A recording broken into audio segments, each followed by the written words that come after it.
Welcome back to The Explainer, Focused Learners. Today, we're diving into ancient Egypt. But we're not just skimming through their culture. We're zooming in on the ultimate, undeniable symbol of their legacy, the Great Pyramids. These aren't just a bunch of old stone buildings, right?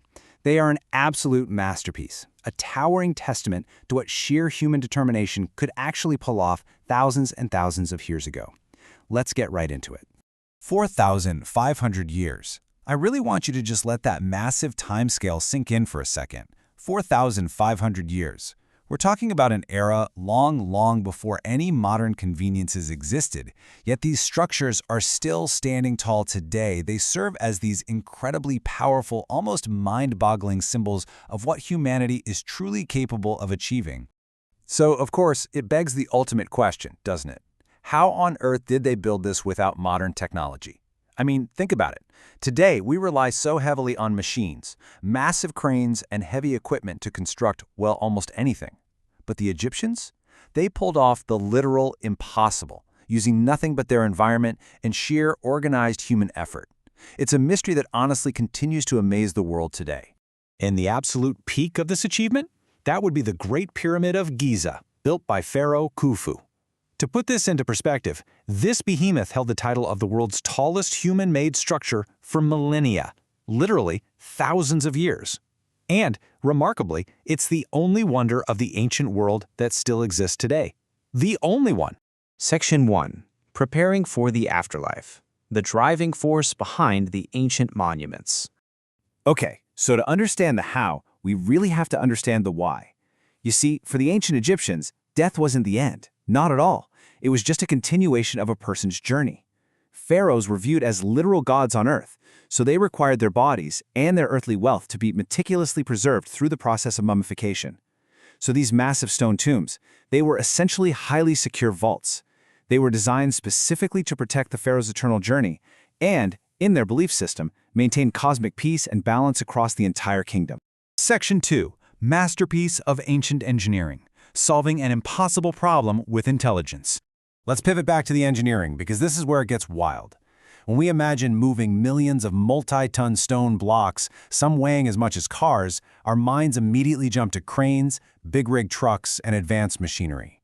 But if we completely strip away those modern crutches, the Egyptian reality was vastly different. We're talking ramps, ropes, wooden tools, and a highly synchronized massive human effort. It is just a brilliant, absolutely stunning display of the sheer ingenuity required to overcome their environmental limits. But knowing they only used ropes and simple wooden tools, it really makes you wonder just how precise were these ancient builders. You'd probably assume the final result was a little rough around the edges, right? Maybe a bit lopsided? Well, actually, the precision is staggering. The sides of the Great Pyramid are aligned almost perfectly with true north-south, east, and west. They didn't just stack heavy rocks into a triangle and call it a day. This is hard, undeniable proof of a deeply advanced understanding of measurement, complex geometry, and even astronomy. It's truly mind-blowing. Section 3. The society behind the stones. A highly organized civilization. Now, building a structure of this immense magnitude completely shatters that old Hollywood myth of unorganized random laborers just dragging stones through the desert sand. That couldn't be further from the truth.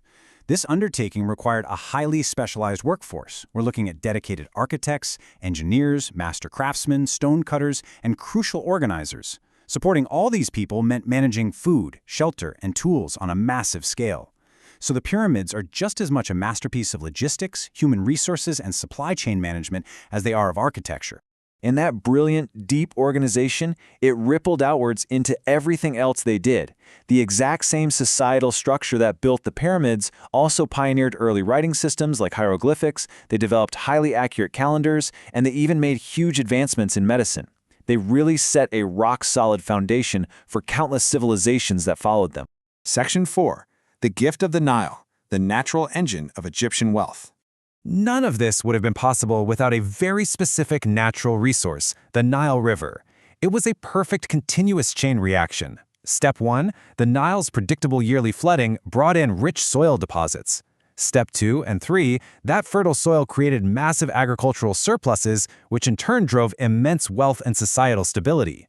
And step 4, because this cycle was so perfectly reliable, it pushed the Egyptians to advance their timekeeping and astronomy to track it. Basically, nature handed them the perfect blueprint and they used it to build an empire. Section 5. A legacy of human spirit, standing the test of time. These massive stone structures are a reminder of what humans can accomplish when they work together toward a great goal. Over the millennia, while other empires rose and fell, wars were fought, and leadership fractured, the pyramids remained.